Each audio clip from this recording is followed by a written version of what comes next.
So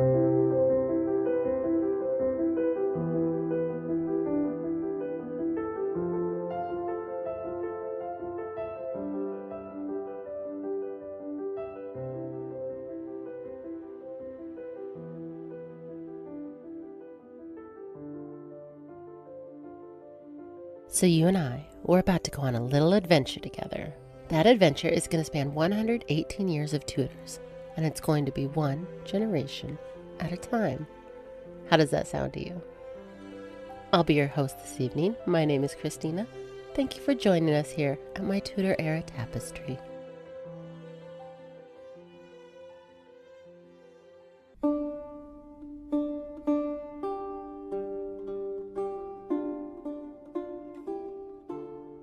On April 4, 1504, Maundy Thursday dawned over Holyrood Palace.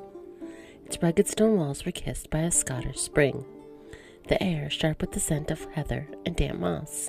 Meg Tudor stood in the great hall, her 14 years draped in a gown of blue velvet, its folds heavy with the weight of her new crown as Queen of Scots, her eyes bright with youth but touched by the ache of exile, fixed on the 15 poor women gathered before her, their weathered faces a mirror of the hard land she now called home. The hall, alive with the crackle of fires and the faint hum of pipes, bore the scent of pine and wax, a far cry from the rose-scented chambers of Richmond she still dreamed of. Meg, barely 8 months a queen, felt the gaze of her husband, King James IV, his dark eyes warm but searching, watching from a carved oak throne. The Scottish court, rougher than her father's at Westminster, pulsed with a wild energy, its lairds and ladies mingling in tartans and furs, their voices thick with accents that still caught Meg unprepared. Today's ritual, a Maundy act echoing the Last Supper, was her first as queen, a chance to weave clarity into her new role, to soften the edges of a court that saw her as a foreign girl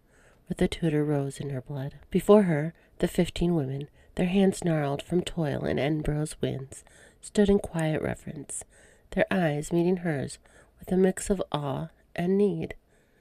Meg, guided by her new household's stern matrons, stepped forward, her steps measured, her youth cloaked in the grace her mother had taught her. In her hand she held the first gift, a blue gown, its wool soft yet sturdy, a hue that called to the Virgin's mantle. She placed it in the arms of a woman whose lined face softened her whispers, "God bless you, Queen," soothing to Meg's homesick heart.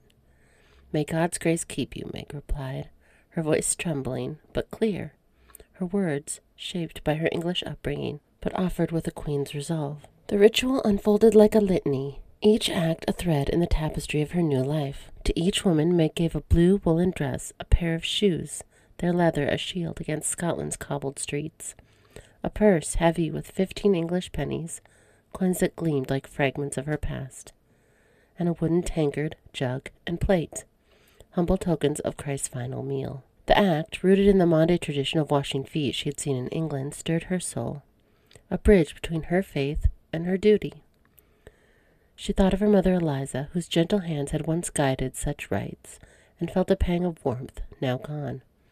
The scent of myrrh and beeswax drifted through the hall, mingled with the sharp tang of the Forth beyond the palace, grounding Meg in its northern land she was learning to claim. James, his presence a blend of kingly command and roguish charm, watched her with a smile that warmed the chill of her uncertainty. He had gifted her a silver brooch that morning that caught the light as she moved, a token of his hope for their union. Meg's thoughts strayed to England, her brother Henry, a boy of 12, and her sister Mary, whose letters spoke of courtly masques. Her future, a crown to unite 2 realms, felt both a promise and a burden, its weight as real as the velvet on her shoulders. She wondered if James saw her as a queen or still a girl, her heart caught between the Tudor rose and the Scottish thistle. She placed the final plate in the hands of the woman whose eyes mirrored her own longing. Meg felt a stir of strength. The women, their new gowns draped like banners of grace, bowed low, their murmurs of thanks a soft chorus that filled the hall. She glanced at James, his not a spark of pride, and at all her ladies, their faces a mix of Scots reserve and cautious warmth. Stepping into the palace chapel, the air thick with incense and the scent of cold stone, Meg knelt, her prayers a weave of gratitude and yearning for the strength to be Scotland's queen. The bare rose bushes beyond Holyrood's walls stirring the promises of spring, whispered of endurance. A girl who would carry the Tudor name north. Her heart a garden where duty and dreams took root.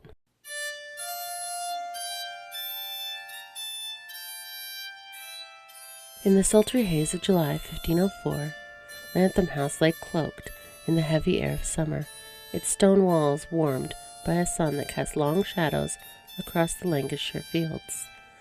Margaret Beaufort, Countess of Richmond and Derby, stood in her private chamber, her sharp gaze fixed on the oak table where the letter lay, its ink fresh with the news of her husband's death. Thomas Stanley, Earl of Derby, had slipped from this world on July 29, his robust frame felled by a sudden illness, leaving Margaret, 61, a widow once more. The air carried the scent of lavender from a sachet tucked among her linens, and the faint musk of parchment, but no sweetness could soften the pang that stirred beneath her iron resolve. Thomas, her partner in Tudor triumph, had stood at her side through Bosworth's blood and her son Henry VII's precarious reign, his loyalty a steady thread in the tapestry of her ambition. The chamber, hung with tapestries of roses and lions, it was a sanctuary of her making, its walls echoing with memories of manoeuvring, letters penned to secure alliances, prayers whispered for her son's throne. Margaret, her black gown stark against the summer's glow, felt the weight of Thomas's absence, not as love's tender ache, but as the shift in the delicate balance of power she had woven.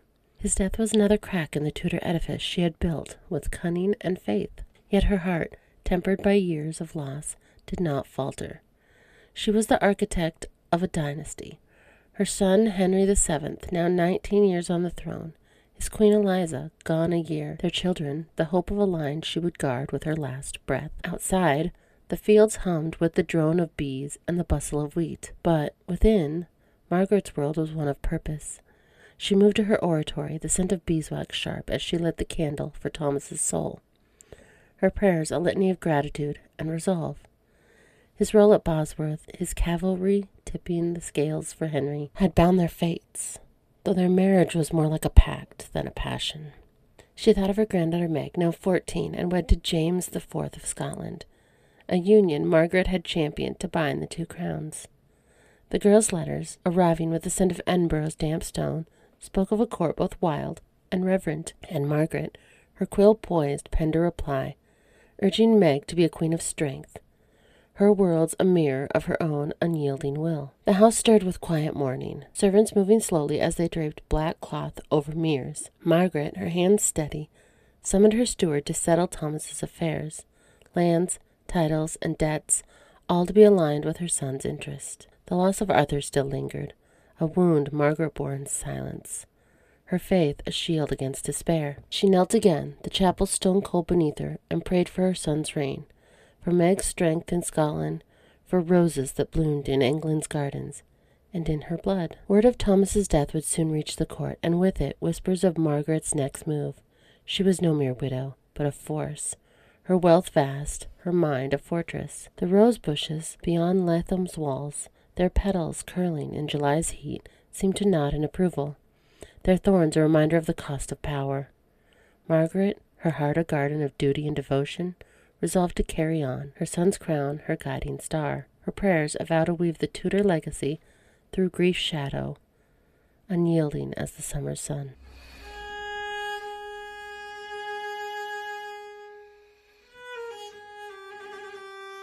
In the somber twilight of autumn 1504, Maggie Pole stood in a small chapel, her hands clasped over a rosary of jet, its beads cool against her skin as she prayed for the soul of her husband, Sir Richard Pole, taken by illness mere weeks ago. The air was heavy with the scent of beeswax from a single candle flickering before a wooden Virgin statue, its light casting shadows on the stone walls, where a carved rose seemed to weep in the gloom. At 31, Maggie bore the fair beauty of her Plantagenet lineage, her hair tucked beneath a plain linen coif, her eyes etched with sorrow, yet fierce with resolve.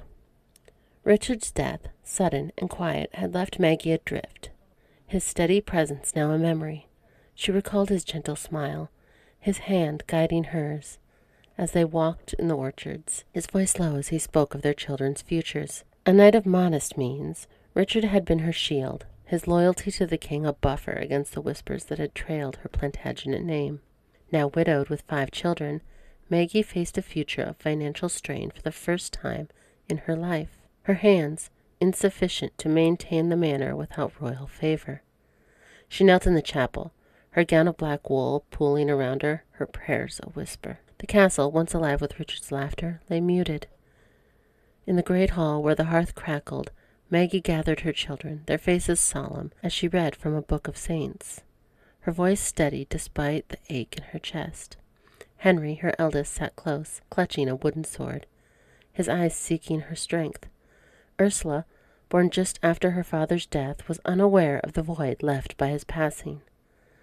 Maggie's heart tightened, her Plantagenet pride aflame against the cold reality of widowhood. Letters from court, borne by muddy courtiers, spoke of a realm in flux. Queen Eliza's death had dimmed King Henry's spirit, his sharp mind grappling with succession and alliances, his court abuzz with talk of remarriage.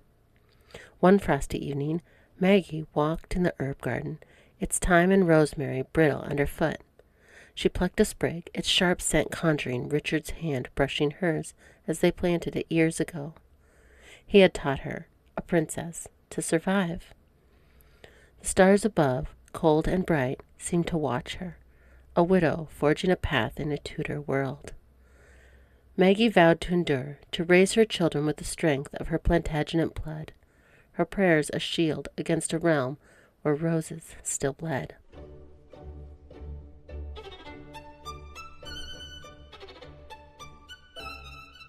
October 1504. Pope Julius II grants and sends the papal dispensation, a bull, to England, permitting Henry to marry Catherine, despite the affinity issue, based on the unconsummated prior marriage and political considerations to favor England and Spain. In the grey drizzle of a late November morning, 1504, 18-year-old Catherine of Aragon knelt in the oratory of Durham House, her hands trembling over a rosary of pearl, its beads clicking like a faint heartbeat in the silence. The air was heavy with the scent of incense, and the dim glow of candles cast shadows on the stone walls, where a tapestry of the Virgin and Child seemed to mourn with them. Clad in a black damask gown, its folds heavy with widowhood, Catalina bore the regal poise of her mother's training. Catherine's eyes were clouded with fresh grief, their lashes damp as news of Queen Isabella's death had reached her, a wound that had joined the scars of her husband Arthur's loss 2 years prior. Durham House, her residence on London Strand, was a haven of solitude, yet its walls echoed with the uncertainty of a princess caught between 2 realms, with Maria's steadfast presence a quiet comfort. Isabella's death, after a long illness, shattered Catherine's world. Her mother, the indomitable queen who had forged Spain through faith and conquest, was gone, her letters now silent. Catherine clutched a parchment from her father, King Ferdinand, its ink smudged with haste, confirming Isabella's passing and the ascension of Catherine's sister Juana as Queen of Castile. Maria's gentle hand resting nearby, a silent gesture of shared sorrow. Juana, fiery and distant, married to Philip of Flanders, was an uncertain ruler, her passion clashing with whispers of instability. Ferdinand's letter urged Catherine to strengthen her position in England, to secure the betrothal to young Henry, Prince of Wales, now 12, as Spain's alliance hung in the balance. "You are our voice," he wrote, his words sharp with strategy. But Catherine felt only the ache of her mother's absence, her prayers a plea for guidance, Maria's soft murmurs joining hers in the quiet oratory. The Tudor court, still cloaked in mourning for Elizabeth, was a shadow of its former warmth. King Henry, his lean face, etched with loss. Catherine, isolated at Durham House, saw them rarely. Her Spanish household were her only companions. She longed to join the royal children at Mass, to offer comfort, but her widow's status and unpaid dowry was even a larger deal after her mother's death. It set her apart, a princess whose worth was measured in gold and alliances. The news of Juana's queenship deepened Catherine's unease. Her sister, once a playmate in Granada's gardens, was now Castile's hope. Yet her letter spoke of discord with Philip. Ferdinand retained Aragon. He maneuvered to control Castile through Juana, his daughter. his missives to Catherine hinting at tensions that could weaken Spain's voice in England. She felt the weight of her mother's legacy, Isabella's charge to be Spain's light in a foreign land, but her heart faltered, torn between duty and the loneliness of a court that saw her as a pawn. At Durham House she walked the bare gardens, their roses skeletal in the rain, their thorns a mirror of her fears. One evening, as the Thames murmured beyond the window, Catherine sat with Doña Elvira, her governess's stern face softened by shared grief, and Maria, who brought a shawl to drape over her mistress's shoulders. She thought of young Harry, the boisterous prince she might marry, his laughter a stark contrast to Arthur's quiet grace. Sidebar. In the court's orbit was Charles Brandon, now 21 and married to Margaret Neville, already a whispered scandal amongst the courtiers. Charles was 21. Margaret was 39, and a wealthy widow. It raised eyebrows. There was a rumor that Charles was more interested in his new wife's niece, Anne, now 16. Back to Catherine. The betrothal to Harry, agreed in 1503 but not yet formalized, loomed, a path she both desired and dreaded. His youth a barrier her father dismissed. He will get older. She prayed for clarity, for strength to honor Isabella's memory in a land that felt colder without her mother's guidance. Maria's presence a quiet anchor.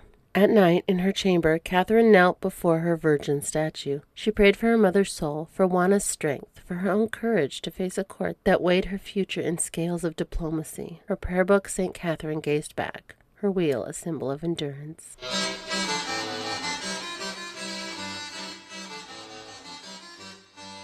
In the gentle bloom of May, 1505, as the meadows around Blickling Hall burst with wildflowers, and Norfolk air carried the scent of hawthorn and fresh-chilled earth, 4-year-old Anne Boleyn danced through the sun-draped gardens with unbridled delight. Her dark curls bounced as she chased butterflies amid the blooming roses, her laughter ringing clear and bold, a sound that drew smiles from the household servants tending to herb beds. Blickling's ancient stone walls, warmed by the spring sun, enclosed a world of wonder for a little girl where every corner held secrets, hidden nooks in the orchards heavy with budding fruit, or the cool shade of the yew trees where she played hide-and-seek with her elder sister Mary, now 6, and their nurses. Elizabeth Boleyn, her pregnancy now far advanced, watched her daughters with a mixture of joy and quiet fatigue. The grief over Queen Elizabeth of York's passing had softened into a cherished memory, and Elizabeth's own heart held strong through this third confinement. She moved more slowly these days, her hands often resting on her swollen belly. But her courtly grace remained. As she sat beneath a pergola, embroidered with vines, reading simple tales from an illuminated book, or teaching Anne her first French phrases, words gleaned from Elizabeth's own time at court. Stroking her daughter's sleek hair, marveling at the child's quick tongue and vivid imagination, already weaving stories of knights and faraway castles, Thomas Boleyn, freshly returned from court duties in the wake of his father's death that autumn past, surveyed the estate with renewed purpose. Thomas noted Anne's surprised nature with approval, his ambitious mind already envisioning tutors in languages and music to polish this bright spark for greater things. When present, he would lift her onto his knee by the great hearth, recounting simplified tales of King Henry's progress or the young Prince Henry's jousts, igniting in Anne a fascination for the glittering world beyond Norfolk's quiet fields. In the nursery, warmed by apple wood fires, even as spring advanced, Anne clutched her rag doll and a wooden hobby horse, her small voice commanding imaginary courts while Mary played the dutiful lady-in-waiting. The sisters gathered posies of violets and primroses to adorn the modest chapel altar, where Elizabeth led them in gentle prayers for the family's prosperity and the safe arrival of the new babe. Anne, with her precocious curiosity, traced crosses on the stone floor with a chubby finger, or peered wide-eyed at the painted saints. Oblivious to the subtle shifts in the Boleyns' fortunes, the whispers of inheritance disputes settled, or Thomas' growing favor in diplomatic circles. The house buzzed with anticipation. Elizabeth's labors drew near, her Howard resilience a quiet bulwark against the lingering fears. Anne, innocent and exuberant, embodied the promise of the Boleyns' rising star, her boldness a hint of the charisma that would one day captivate kings. Nurtured here, in Blickling's serene embrace, far from the tempests of court and crown.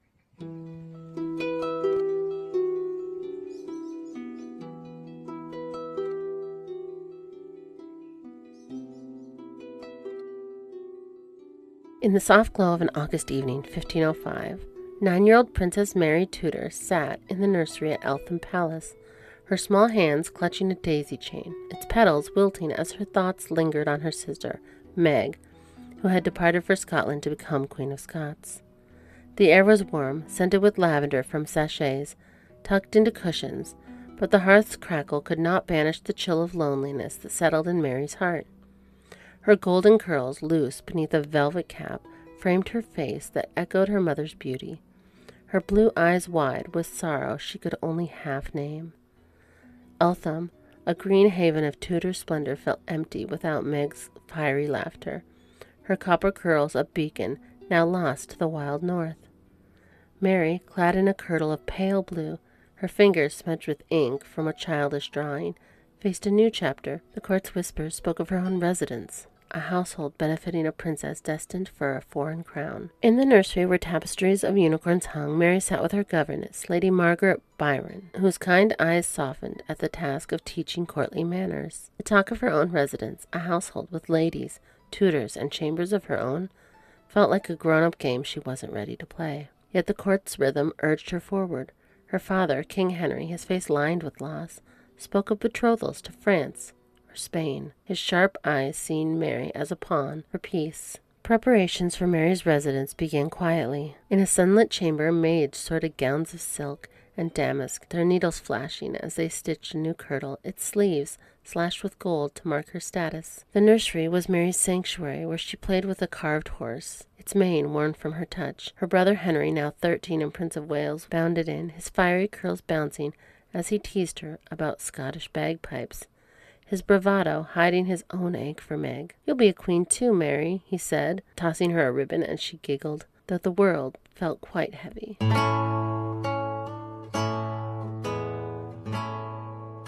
In the gentle warmth of summer, 1505, Jane Parker was born into the rising tide of her family's ambitions.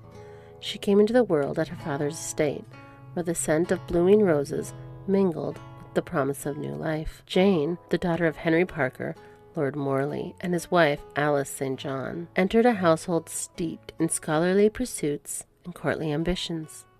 Her father, a learned man with a passion for literature and translations, served as a gentleman usher to the king, his loyalty to the Tudor crown paving the way for the family's ascent. Jane's world was one of swaddling clothes and soft lullabies of her nurse, her cradle rocked in a manner far from the intrigues of London's court.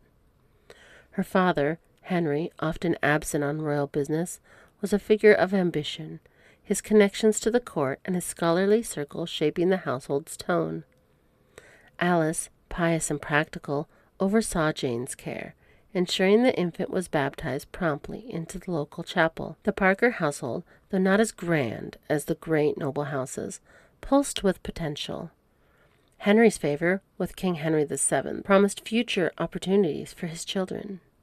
Jane's birth came at a time when England was knitting itself together under Tudor rule, the scars of the Wars of the Roses fading, but not yet forgotten. Her family's proximity to power meant that Jane was born into a web of connections that would one day draw her into the heart of a court. For now, though, Jane was a baby in her mother's arms, her quiet cries echoing through the manor's quiet halls, her future still unwritten. The summer of her birth was a fleeting moment of innocence, a time when the Parkers' hopes for their daughter was as simple as her health and as vast as a courtly world awaiting her. You can share your thoughts with me at longlivethequeenpodcast@gmail.com. Slide into my DMs on Facebook or Instagram at Long Live the Queen Podcast, or join the party on Patreon, where we have extended episodes and bonus content.